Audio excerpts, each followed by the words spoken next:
بسم اللہ الرحمن الرحیم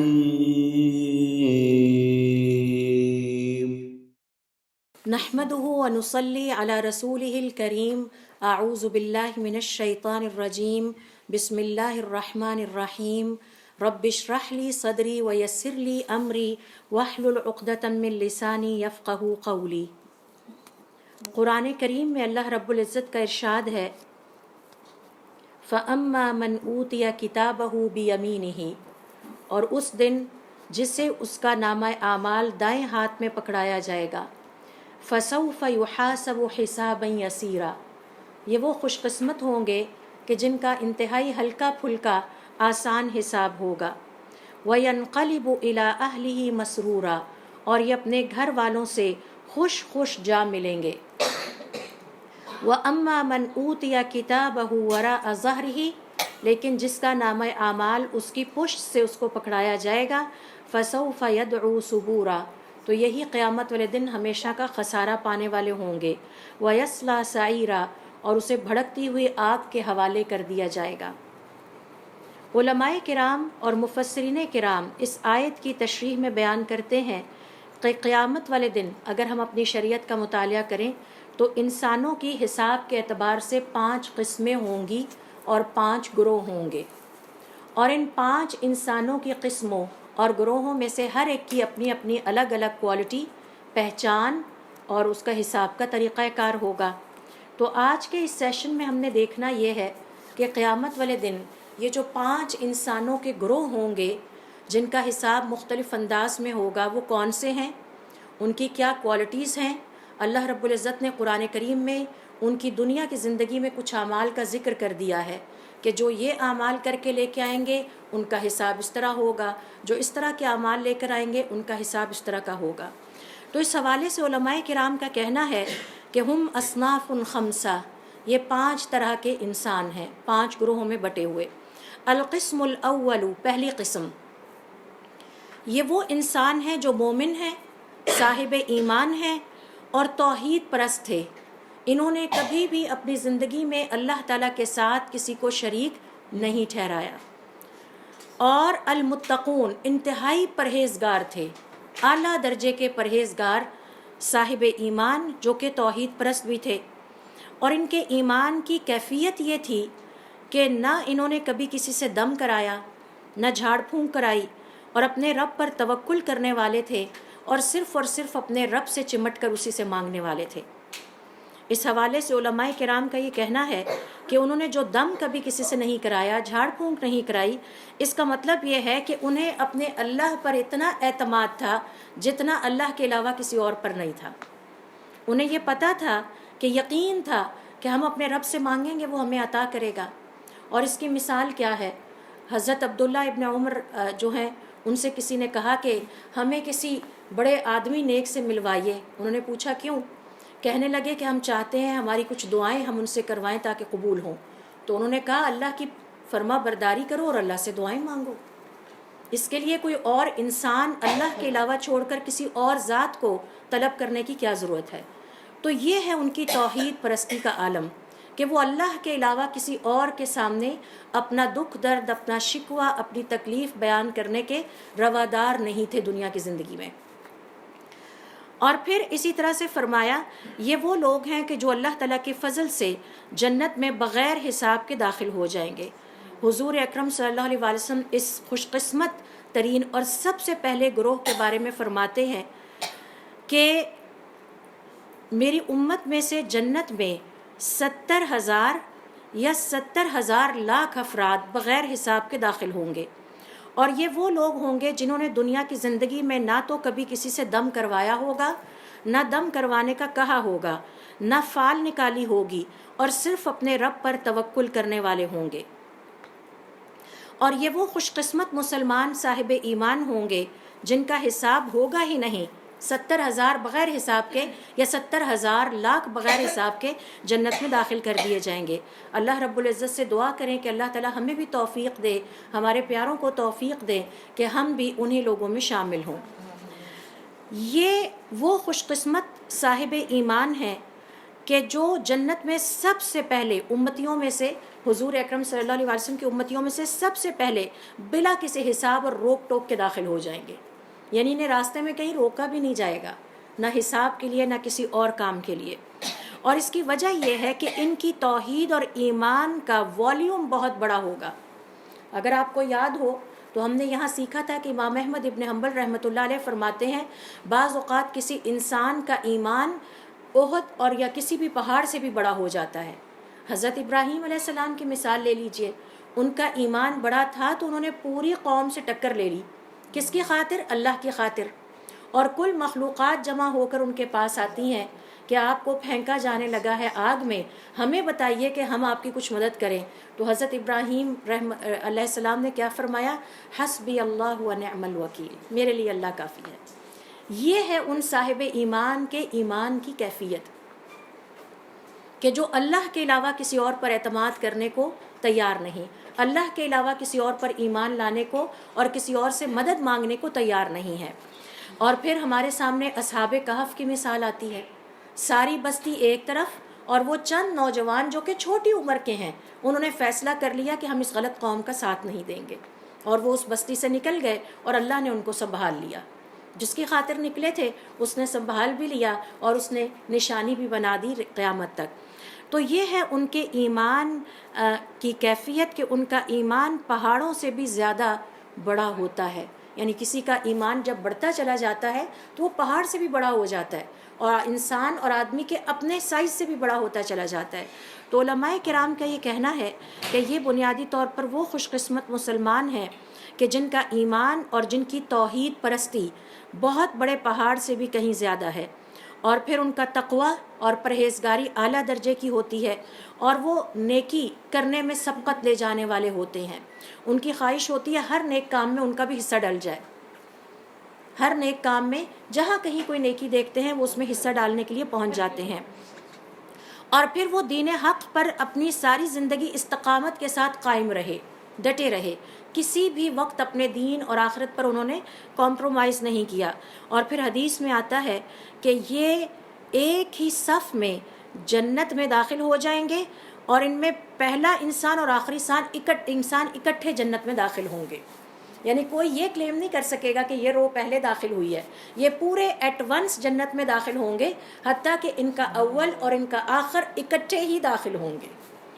ہر مسلمان کو، ہر صاحب ایمان کو اس پہلے گروہ میں سے یہ اعزاز حاصل ہوگا کہ وہ جنت میں سب سے پہلے داخل ہوا تھا۔ وہ یہ کلیم کر سکے گا، یعنی اس ڈیلیگیشن میں کوئی بندہ یہ نہیں کہہ سکے گا پہلے ہم داخل ہوئے تو اور آخر میں آپ آ رہے تھے، یہ سب ایٹ ونس جنت میں اکٹھے قدم رکھیں گے، ان کو یہ بھی اللہ تعالیٰ کی طرف سے اعزاز حاصل ہوگا۔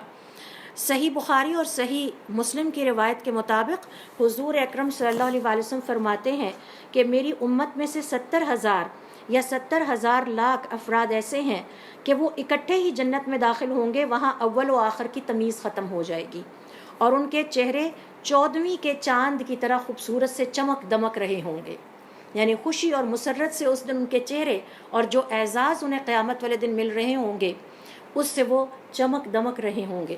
آپ نوٹ کیجئے کہ اگر کسی شخص کو یہی بتا دیا جائے کہ آپ کا کوئی حساب نہیں ہے اور آپ کے لیے آج کوئی عذاب نہیں ہے تو اس سے بڑی کیا خوش قسمتی ہو سکتی ہے۔ لیکن ظاہر ہے کہ اس کی ایک قیمت ہے، اور وہ قیمت ہے دنیا کی زندگی میں اللہ کی خاطر قربانی دینا، اور وہ قربانی ہے اطاعت اور فرما برداری، اللہ رب العزت کے بتائے ہوئے طور طریقوں پر چلنا، اور جو بھی طاغوتی نظام یا اللہ تعالیٰ کی نافرمانی والی چیزیں ہیں یا کام ہیں ان سب کو نو کہہ دینا یہ کوئی آسان کام نہیں ہے۔ اور اس حوالے سے ڈاکٹر علی شریعتی فرماتے ہیں اللہ کی خاطر مرنا اللہ کی خاطر جینے سے زیادہ آسان ہے، کیونکہ مر تو آپ ایٹ ونس ایک لمحے میں جاتے ہیں، جبکہ جب اللہ کی خاطر جیتے ہیں تو جب تک اللہ تعالیٰ نے زندگی دی ہے آپ فائٹ کرتے رہتے ہیں، آپ باتیں سنتے ہیں، آپ پریشانیوں سے گزرتے ہیں، کبھی اولاد سامنے آ کے کھڑی ہو جاتی ہے، کبھی رشتہ دار سامنے کھڑے ہو جاتے ہیں، کبھی آپ کے شوہر ہو سکتے ہیں، بیوی ہو سکتی ہے سامنے کھڑی ہو جائے، دوست احباب رکاوٹ بن جاتے ہیں، تو ہر لمحے کی فائٹ ہے، یہ لمحہ بلمحہ فائٹ کرتے ہوئے اس اینڈ تک پہنچنا جس اینڈ کے بارے میں اللہ رب العزت نے یہ سب کچھ قرآن کریم میں بیان فرمایا ہے، یہ آسان نہیں ہے۔ اور اس کے لیے ہمیشہ ہمیں اللہ رب العزت سے توفیق کی دعا مانگتے رہنا چاہیے۔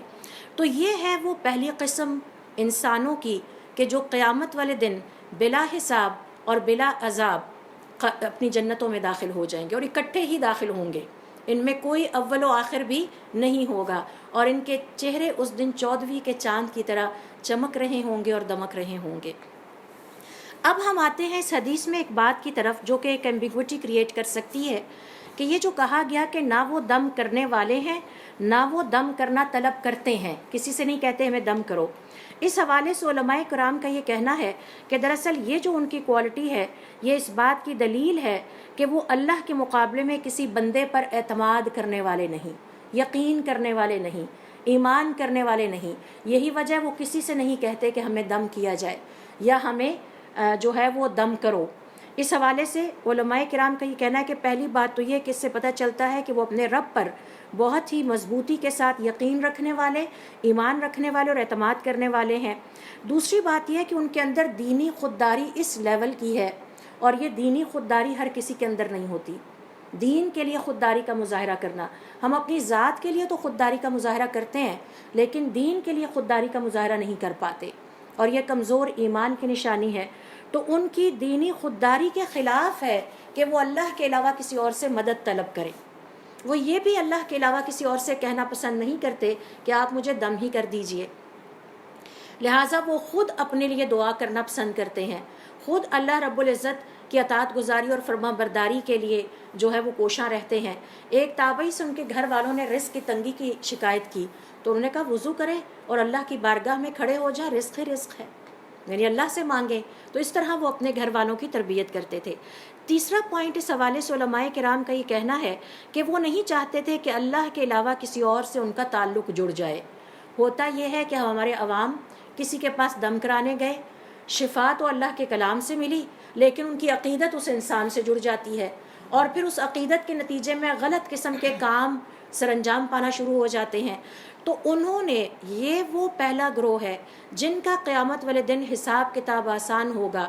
اس کی وجہ یہ تھی کہ یہ ایمان، توحید اور تقوی کے اعلیٰ درجے پہ تھے، اور اپنے ایمان، توحید اور تقوی کو بچانے کے لیے وہ اتنا بھی پسند نہیں کرتے تھے کہ کسی سے کہیں تو مجھے دم کر دو۔ اب سوال یہ پیدا ہوتا ہے کہ حضور اکرم صلی اللہ علیہ وسلم کی حدیث تو آتی ہیں، اماں عائشہ رضی اللہ تعالیٰ عنہ سے فرماتے ہیں مجھے دم کر دو، یا فلاں کو دم کر دیا، یا فلاں صحابی کو کہتے ہیں جاؤ جا کے تم دم کر دو۔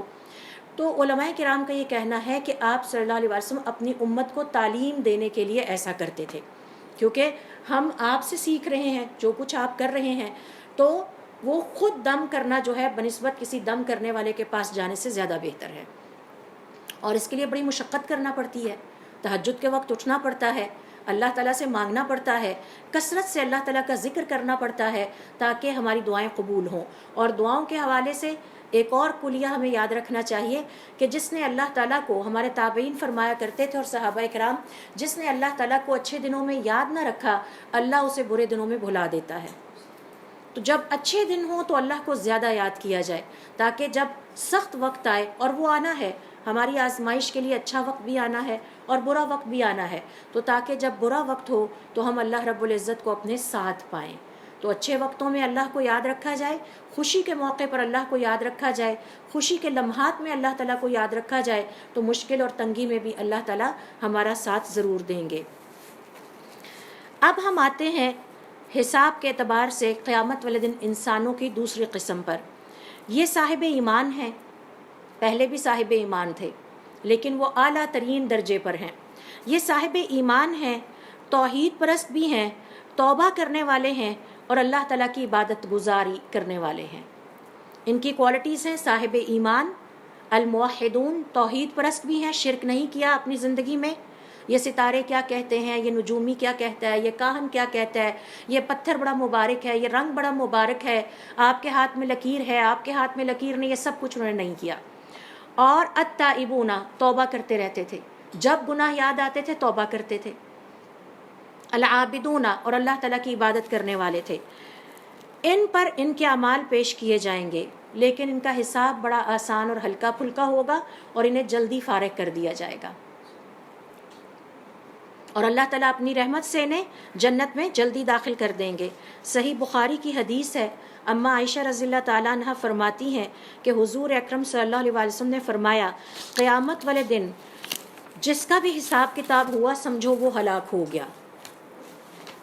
بڑی پریشان ہوئی ہیں حدیث سن کے۔ فقلتو، تو کہتی ہیں، یا رسول اللہ، اے اللہ کے پیغمبر، الیس قد قال اللہ تعالی، کیا اللہ تعالیٰ نے قرآن کریم میں نہیں فرمایا، فاما من اوتی کتابہ بیمینہ، اور جس کا نامہ اعمال اس کے دائیں ہاتھ میں پکڑایا جائے گا، فسوف یحاسب حسابا یسیرا، تو ایسے انسان کا حساب بڑا آسان ہوگا۔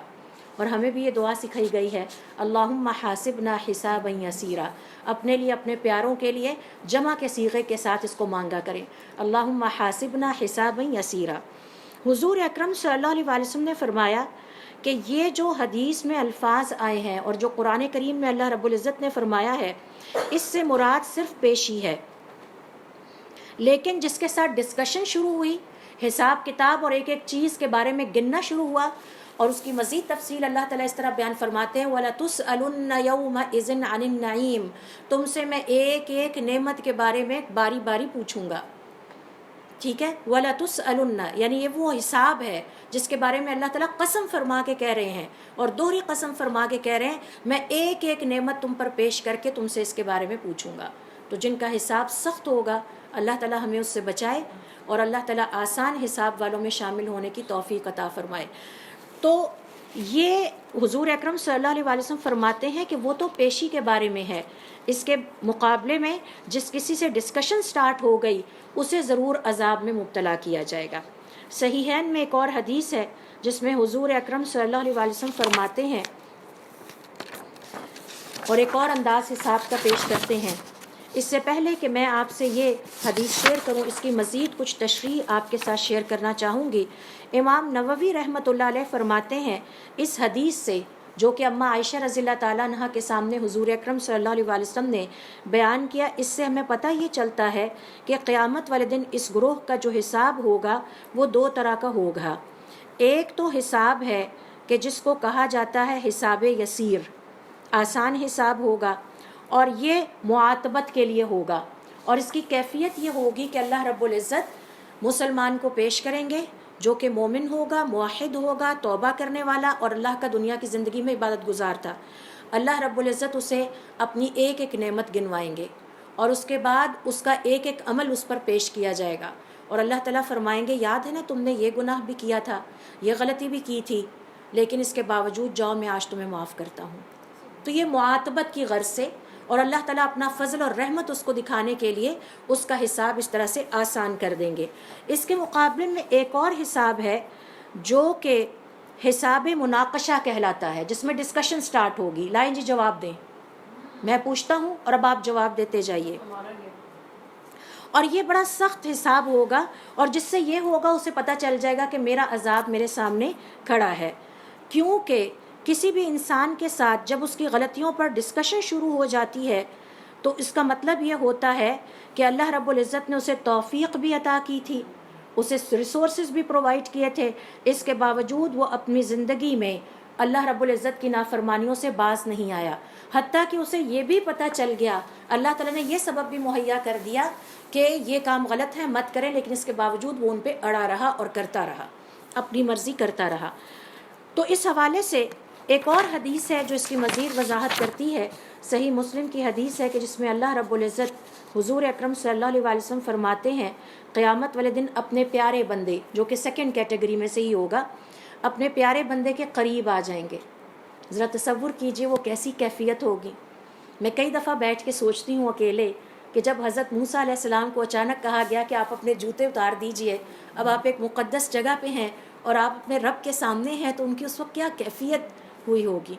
تو ذرا سوچیے اس خوش قسمت مسلمان، موحد، تائب، توبہ کرنے والے اور عبادت گزار کے بارے میں کہ جب اسے یہ پتہ چلے کہ اب اس کا رب اس کے بالکل آ کے ساتھ لگ گیا ہے، اور پھر اللہ نے اس کے کندھے پر ہاتھ رکھا ہے، اور پھر اس پر پردہ ڈال دیتا ہے، اور اس کے کان میں سرگوشیاں کرتا ہے، اور اس سے کہتا ہے، یاد ہے نا تم نے فلاں موقع پر بھی میری نافرمانی کی تھی، حالانکہ میں نے تمہیں فرما برداری کا موقع دیا تھا۔ تو بندہ پریشان ہو جائے گا، اور پھر اللہ تعالیٰ فرمائیں گے اور فلاں غلطی بھی یاد ہے، وہ بھی تم نے کی تھی، اور میں نے تمہیں فرما برداری کا موقع بھی دیا تھا لیکن تم نے نافرمانی کا راستہ اپنایا. اور پھر بندہ اقرار کرتا جائے گا ہاں جی بالکل مجھ سے غلطی ہو گئی تھی، اور پھر سوچے گا کہ اب میری ہلاکت قریب ہے. تو ایسے میں اللہ رب العزت فرمائیں گے میں نے دنیا میں بھی تم پر پردہ ڈالا، میں آج بھی تم پر پردہ ڈالتا ہوں، اور میں کسی کے سامنے تمہارا حساب نہیں لے رہا، جاؤ میری رحمت اور فضل سے تم جنت میں داخل ہو جاؤ. یہ خوش قسمت انسان بھی اس سیکنڈ کیٹیگری میں آتا ہے. اور یہ وہ انسان ہیں کہ جن کی نیکیاں زیادہ ہیں اور جن کی نافرمانیاں اور گناہ کم ہیں. تو ہر وقت ہمیں اپنا حساب کتاب کرتے رہنا چاہیے کہ آج کے دن میں جو ہماری فائل بند ہو گئی ہے اور دوبارہ نہیں کھلنی، اس میں ہم نے کتنی نیکیاں کی اور ہم نے اس میں کتنی اللہ تعالیٰ کی نافرمانیاں کی. ایک اور حدیث اسی حوالے سے آتی ہے، وہ بھی میں آپ سے شیئر کروں گی. اس کے الفاظ میں صرف اتنا فرق ہے، اللہ تعالیٰ فرمائیں گے چونکہ تم دنیا میں دوسروں کے پردے رکھتے تھے، آج میں نے تمہارا پردہ رکھا، اور جاؤ میں تمہیں تمہارے ان نیک اعمال کی وجہ سے اپنی رحمت اور اپنے فضل سے جنت میں داخل کرتا ہوں. تو یہ ایک مثال ہے ان سیکنڈ کیٹیگری والے خوش قسمت صاحب ایمان کی جو کہ توحید پرست بھی ہیں. اللہ رب العزت کے ہاں جب ان سے کوئی غلطی ہو جائے تو غلطی کا احساس ہوتے ہی فوراً توبہ بھی کرتے ہیں، اور کثرت سے توبہ کرتے ہیں. بار بار توبہ کرنی چاہیے، بار بار توبہ کریں، جتنی دفعہ یاد آئے توبہ کے نوافل ادا کریں، اللہ سے توبہ کریں. یہ نہ سوچا جائے کہ ہم نے ایک دفعہ اپنے اس گناہ سے توبہ کر لی تھی کافی ہے، نہیں، بار بار اللہ رب العزت کے سامنے اپنے گناہوں کا اعتراف کریں. کیونکہ ابن تیمیہ رحمۃ اللہ علیہ فرماتے ہیں اللہ کے سامنے رونا، اپنے گناہوں کا اعتراف کرنا بھی ایک نیک عمل ہے. کوئی اور کام نہیں ہے کرنے کو، تو چلیں 2 نوافل ادا کریں اور اپنے گناہوں کا اعتراف اللہ کے سامنے کریں، اور اللہ سے دعا کریں کہ اللہ تعالی ہمارے اور ہمارے پیاروں کے پردے رکھ لے. اب یہاں پر علماء کرام اس آیت کی حدیث میں بیان کرتے ہیں کہ اس حدیث سے ہمیں مومن کے اعزاز قیامت والے دن پتہ چلتے ہیں. ایک ہے کہ مومن کو لا کے میرے سامنے کھڑا کیا جائے، اور ایک ہے کہ اللہ تعالیٰ خود مومن کے پاس چلے جائیں اور اس سے قریب ہو جائیں. ذرا سوچئے اگر وقت کا بادشاہ اپنے تخت سے اترے اور ہمارے ساتھ آ کے کھڑا ہو جائے اور ساری دنیا دیکھ رہی ہو، تو اس سے بڑا کیا اعزاز ہو سکتا ہے. تو یہ پہلا اعزاز ہے جو کہ مومن کو قیامت والے دن حساب کے وقت حاصل ہوگا، اور اس کا حساب بہت آسان ہوگا اور فیو سیکنڈز میں ختم کر دیا جائے گا. دوسرے نمبر پر یہ ہے کہ اس سے پتہ چلتا ہے کہ اللہ رب العزت اس پر اپنا پردہ ڈالیں گے. اب اللہ تعالیٰ اگر کسی کے عیبوں پر پردہ ڈال دے تو اور کیا چاہیے. اور تیسرا اعزاز یہ ہے کہ اس کے کندھے پر اللہ تعالیٰ اپنا ہاتھ رکھیں گے. کیا خوبصورت دوستانہ کیفیت ہوگی. جس کا اللہ دوست ہو جائے اسے پھر کیا چاہیے، وہ دنیا سے بے نیاز ہو جاتا ہے. تیسرے نمبر پر اس کا حساب کتاب اللہ تعالیٰ اس کے کانوں میں سرگوشیاں کرتے ہوئے کریں گے، کوئی اور سن نہیں سکے گا، اور دنیا کھڑی دیکھ رہی ہوگی، انبیاء کرام دیکھ رہے ہوں گے، جنات دیکھ رہے ہوں گے، اللہ تعالیٰ کی کل مخلوق آدم علیہ السلام سے لے کے قیامت تک کے انسان سب کھڑے دیکھ رہے ہیں کہ ہمارا رب اس کے ساتھ کچھ باتیں کر رہا ہے کان میں. ذرا تصور کیجئے کیا خوبصورت منظر ہوگا اور کیا خوبصورت اس مومن کا اعزاز ہوگا. اور پھر اس سے اللہ تعالیٰ کا فضل بھی پتہ چلے گا، اور دیکھنے والے کتنا رش کر رہے ہوں گے. کیا آسان حساب کتاب ہے، کاش ہمارا بھی ایسا ہو جائے. اب آتے ہیں تیسری قسم کی طرف. حساب کے اعتبار سے انسانوں کی جو تیسری قسم ہے یہ صاحب ایمان ہیں اور توحید پرست ہیں. 2 کوالٹیز ان کے اندر پائی جاتی ہیں. اپنی زندگی میں شرک کا ارتکاب نہیں کرتے، لیکن ان کے اعمال مکس ہیں،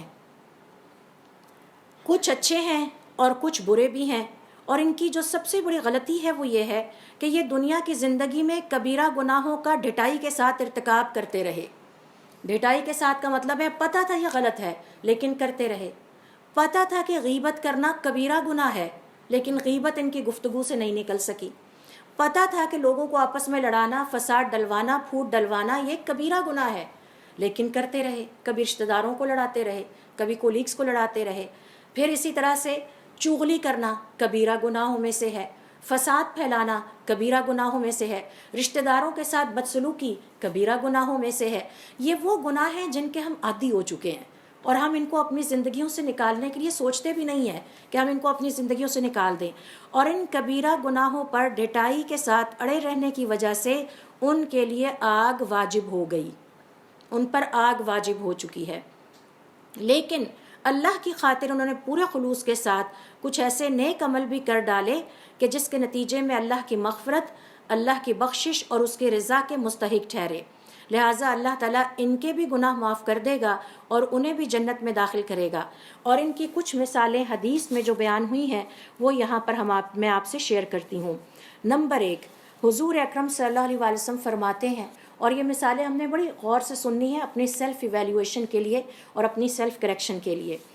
حضور اکرم صلی اللہ علیہ وسلم فرماتے ہیں، بنی اسرائیل میں ایک آدمی تھا جس نے اپنی جان پر اللہ تعالیٰ کی نافرمانی کر کر کے خوب ظلم کر ڈالا، اسراف کی حد تک اللہ تعالیٰ کی نافرمانی کی، یعنی کوئی حد نہیں چھوڑی اس نے۔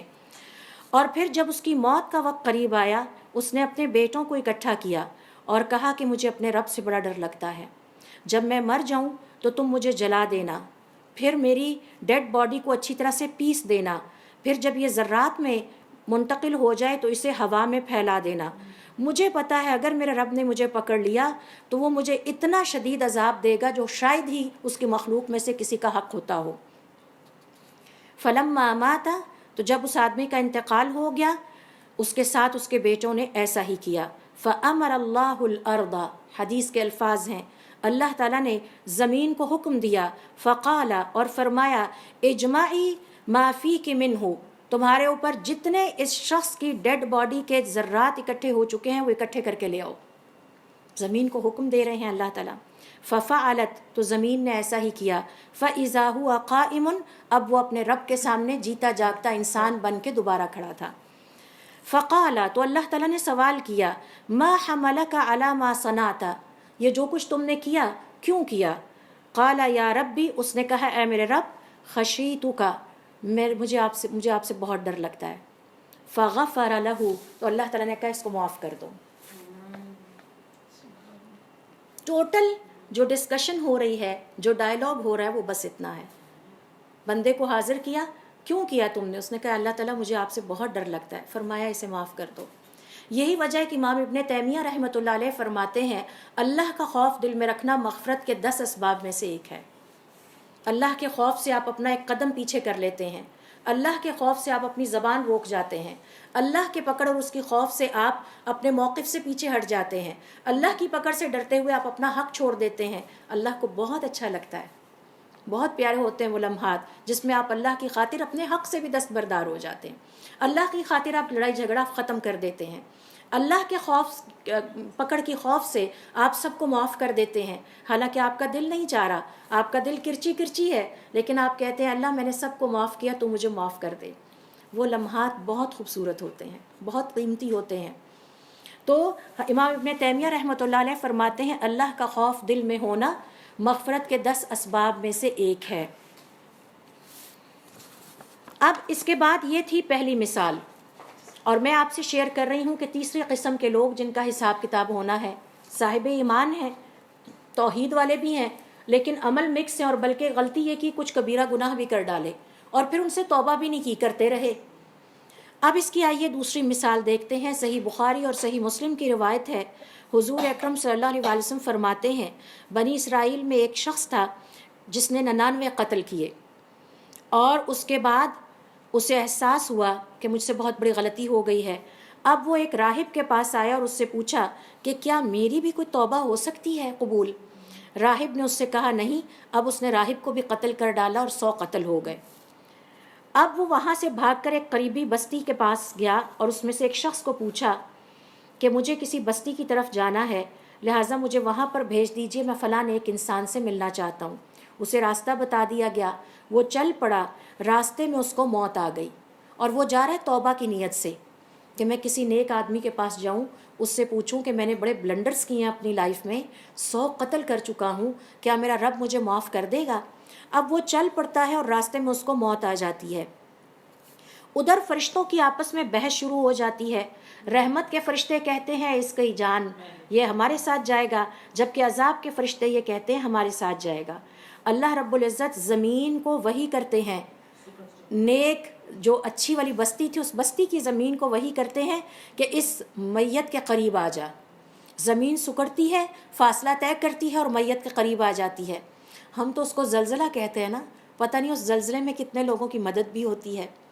جیسے بارش ہوتی ہے تو بہت سارے لوگوں کے لیے تباہی ہوتی ہے، تو بہت ساروں کے لیے رحمت ہوتی ہے۔ میں نے کرونا میں دیکھا کئی کے بزنس بند ہو گئے اور کئی کے چل پڑے۔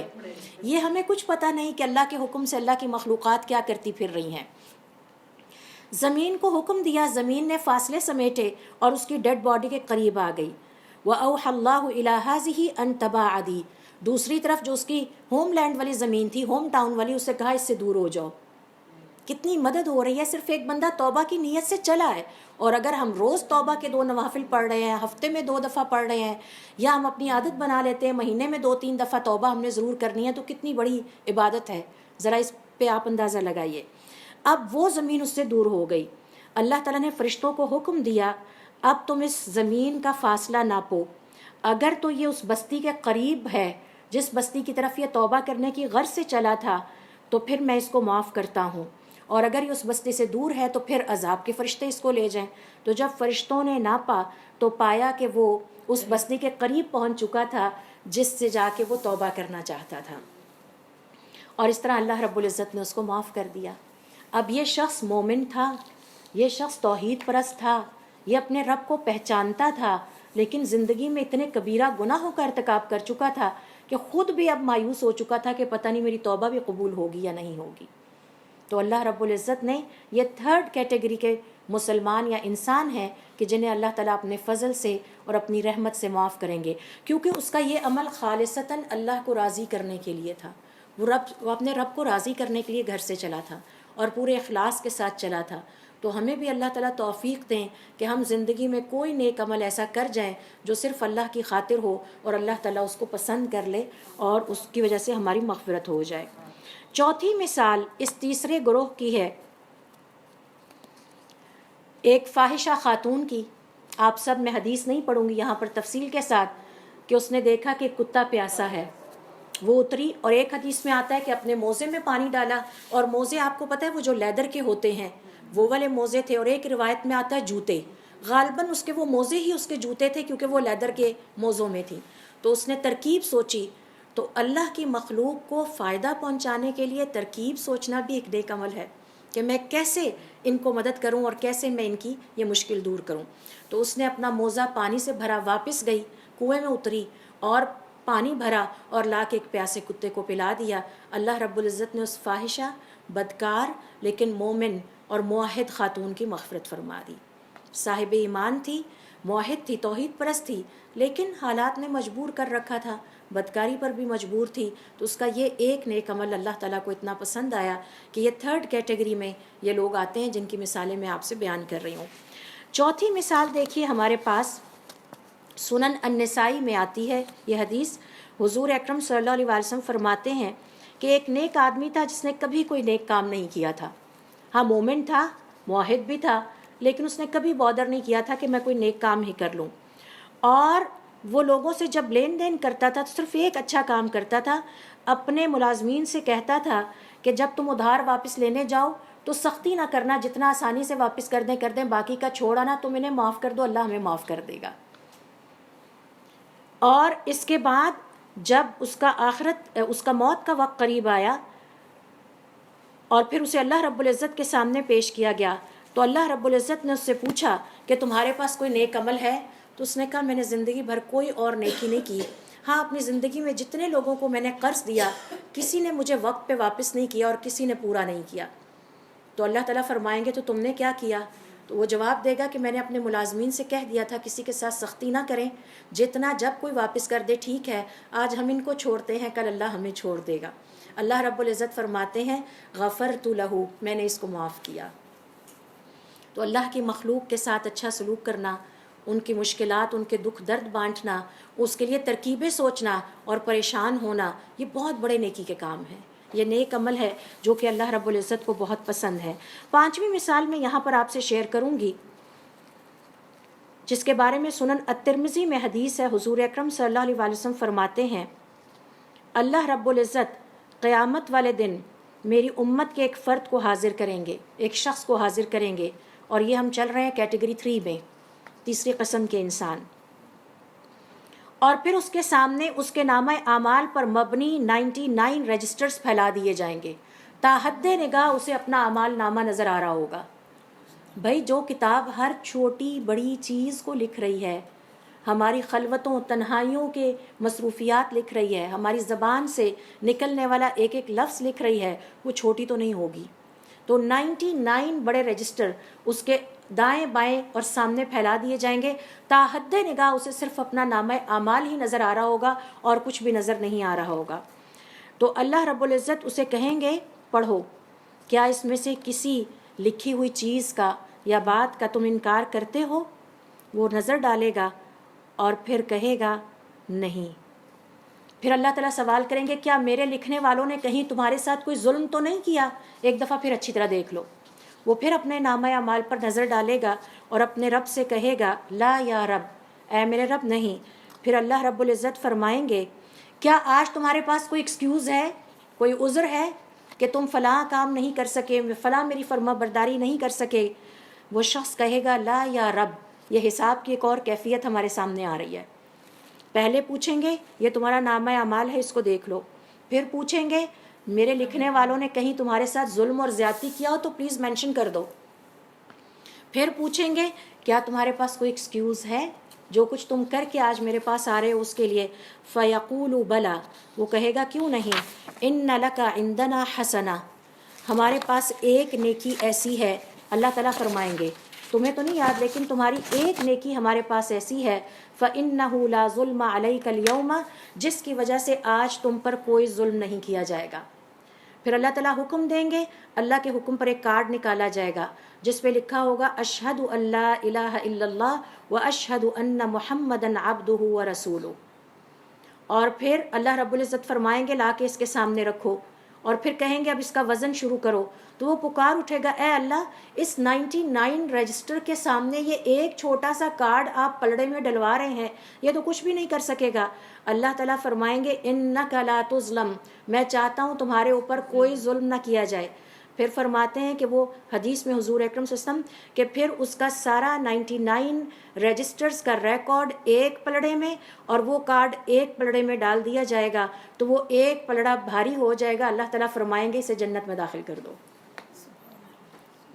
یہی وجہ ہے کہ امام ابن تیمیہ رحمۃ اللہ علیہ فرماتے ہیں توحید اکسیر اعظم ہے، بہت بڑی دوائی ہے، بہت بڑی مرہم ہے ہماری ان تمام غلطیوں اور کوتاہیوں کو مٹانے کے لیے. زندگی میں اپنی اولادوں کو، نسلوں کو یہ سکھائیں کہ شرک نہیں کرنا. اور دوسری بات علماء کرام کا یہ کہنا ہے کہ توحید ایسا بڑا اکسیر اعظم ہے جو گناہوں کے پہاڑوں کو نیکیوں کے پہاڑوں میں بدل دیتا ہے. رب راضی ہو جائے تو حکم دیتا ہے اس کے سارے گناہوں کو نیکیوں میں بدل دے. یہی وجہ ہے کہ امام ابن القیم رحمۃ اللہ علیہ فرماتے ہیں مسلمان کی زندگی کا افضل ترین دن وہ ہے جس دن اس کی توبہ قبول ہو جائے اور اس کا رب ارشاد کر دے اس کے سارے گناہوں کو نیکیوں میں بدل ڈالے. تو یہ اپرچونٹی بھی ہمارے پاس ہے اگر ہم توحید پر قائم رہیں اور پھر ایمان کو گرو کرتے رہیں. یہی وجہ ہے کہ علماء کرام تاکید کرتے ہیں اپنے روزمرہ کے اذکار میں لا الہ الا اللہ کو شامل کیجئے، اس سے ایمان بہت گرو کرتا ہے. اور وہ ایمان ایک وقت آتا ہے کہ ہماری حفاظت کرنے لگتا ہے. کثرت سے کوئی اور نیکی نہیں کر سکتے تو لا الہ الا اللہ پڑھتے رہیں. اب اس کے بعد چوتھی قسم پر ہم آتے ہیں. یہ مومن ہیں، توحید والے بھی ہیں، لیکن یہ کبیرہ گناہوں پر اڑے رہے اور کبیرہ گناہوں پر اللہ سے ملنے سے پہلے توبہ نہیں کی اور ان کو ترک نہیں کیا. اب ان پر آگ واجب ہو جاتی ہے ان کے گناہوں کی وجہ سے، لہٰذا ان کے ساتھ حساب کتاب پورا ہوگا، ڈسکشن ہوگی اور اس کے بعد انہیں جہنم میں داخل کیا جائے گا. صحیح مسلم کی روایت کے مطابق حضور اکرم صلی اللہ علیہ وسلم فرماتے ہیں، ایک مثال میں ان لوگوں کی آپ سے شیئر کرنے لگی ہوں، وقت نہیں ہے. حضور اکرم صلی اللہ علیہ وسلم فرماتے ہیں کیا تم جانتے ہو مفلس یعنی غریب کون ہے؟ صحابہ کرام نے کہا کہ ہمارا غریب کا مطلب تو یہ ہوتا ہے جس کے پاس نہ درہم ہو نہ دینار ہو. آپ نے فرمایا نہیں، مفلس میرا وہ امتی ہوگا جو قیامت والے دن حاضر کیا جائے گا. اس نے نمازیں پڑھی ہوں گی، روزے رکھے ہوں گے، زکوٰۃ دی ہوگی، لیکن میرے پاس جب آئے گا تو کسی کو گالی دی ہوگی، کسی کا مال کھایا ہوگا، بیٹیوں کا حق ادا نہیں کیا ہوگا، ٹھیک ہے، گھر والوں کے حقوق اس نے کھائے ہوں گے، اور کسی پر بہتان لگایا ہوگا، کسی کا خون بہایا ہوگا، یہ ساری غلطیاں کر کے جب وہ میرے پاس آئے گا تو اس کی نیکیاں لے کر ان تمام مظلوم لوگوں میں جن کے ساتھ دنیا کی زندگی میں وہ ظلم کرتا رہا تقسیم کر دی جائیں گی، اور جب اس کی نیکیاں ختم ہو جائیں گی ان کی برائیاں لے کر اس کے پلڑے میں ڈالی جائیں گی، ثم طرح فی النار، پھر اس کو آگ میں پھینک دیا جائے گا۔ اللہ تعالیٰ ہمیں بچائے ایسے انجام سے، اور اللہ رب العزت ہمیں اپنے ایمان، تقوی اور توحید کی حفاظت کرنے کی توفیق عطا فرمائے۔ لہٰذا علماء کرام کا یہ کہنا ہے توحید پرستوں میں سے بھی انسانوں کا ایک گروہ ایسا ہوگا جن پر جہنم کی آگ واجب ہو چکی ہوگی، لیکن وہ جہنم میں ہمیشہ نہیں رہیں گے۔ گھنٹہ بھی نہیں برداشت ہوتا، لمحہ نہیں برداشت ہوتا، سوچئے ذرا۔ اور اس حوالے سے صحیحین یعنی صحیح بخاری اور صحیح مسلم کی حدیث ہے کہ ابو ذر رضی اللہ تعالیٰ عنہ کہتے ہیں کہ حضور اکرم صلی اللہ علیہ وسلم فرماتے ہیں قیامت میں جب حساب کتاب ختم ہو جائے گا اور جنت والوں کو جنت کی طرف روانہ کر دیا جائے گا، یعنی جنت وہ جنتی بھی کہ جنہیں پہلے جہنم میں ڈالا گیا اور وہ اپنے گناہوں کی مقدار کے مطابق جہنم میں وقت گزار کے اب واپس جنت میں چلے جائیں گے، تب حساب کتاب کا پروسیس ختم ہوگا۔ تو تب وہ کہتے ہیں کہ حضور اکرم صلی اللہ علیہ وسلم فرماتے ہیں کہ اس وقت اللہ رب العزت کے حکم سے، ایک اور حدیث میں آپ صلی اللہ علیہ وسلم فرماتے ہیں کہ اللہ کا کوئی بھی بندہ اگر لا الہ الا اللہ کہتا ہے اور پھر وہ اسی پر اس کا انتقال ہوتا ہے، وہ جنت میں داخل ہوگا۔ تو حضرت ابو ذر رضی اللہ تعالیٰ عنہ نے پوچھا وَإِن زَنَا وَإِن سَرَقَ، خواہ وہ زنا بھی کرے اور چوری بھی کرے کیونکہ کبیرہ گناہوں میں سے ہے، آپ نے فرمایا وَإِن زَنَا وَإِن سَرَقَ، خواہ اس نے چوری ہی کیوں نہ کی ہو اور خواہ اس نے زنا ہی کیوں نہ، اور یہ 3 دفعہ آپ نے الفاظ دہرائے۔ تو علماء کرام کا یہ کہنا ہے کہ اس حدیث سے یہ پتہ چلتا ہے کہ 4th کیٹیگری ان مسلمانوں کی ہے جو صاحب ایمان ہیں، توحید پرست ہیں، لیکن کبیرہ گناہوں میں مبتلا رہے اور ان کبیرہ گناہوں کو ترک نہیں کیا، ان پر توبہ بھی نہیں کی، اللہ سے ملنے سے پہلے پچھتاوا اور گناہوں کا اعتراف بھی نہیں کیا، چھوڑنے کی کوشش بھی نہیں کی، نتیجتاً وہ اپنے گناہوں کے مطابق جہنم کی آگ میں رہیں گے۔ اور یہ کبیرہ گناہ 700 کے قریب ہیں۔ اس پہ پوری کتاب ہے امام حسین الذہبی کی جس میں انہوں نے بڑی تفصیل کے ساتھ ہر کبیرہ گناہ کا ذکر کیا ہے۔ کبھی انشاءاللہ موقع ملا تو ہم بھی ضرور سیکھیں گے کہ یہ کون سے گناہ ہیں۔ پھر حضور اکرم صلی اللہ علیہ وسلم ایک اور حدیث میں فرماتے ہیں جب اللہ رب العزت قیامت والے دن حساب کتاب اور بندوں کے درمیان فیصلے سے فارغ ہو جائیں گے اور چاہیں گے کہ اب جہنم میں سے ان توحید پرست مسلمانوں کو نکال لیا جائے جو صاحب ایمان تھے لیکن کبیرہ گناہوں میں مبتلا تھے، تو فرشتوں کو حکم دیں گے کہ اب ان کو نکال لاؤ، تو فرشتے جہنم میں جا کر ان کو تلاش کریں گے اور ان کو ان کے سجدے کے نشان سے پہچانیں گے، گویا یہ نمازی بھی رہی ہوں گے۔ تو نماز پڑھنا، ایمان لانا اور توحید کے بعد کبیرہ گناہوں کا ارتکاب ہلاکت اور تباہی اور بربادی ہے، اس سے ہمیں بچنا ہے اپنی زندگی میں۔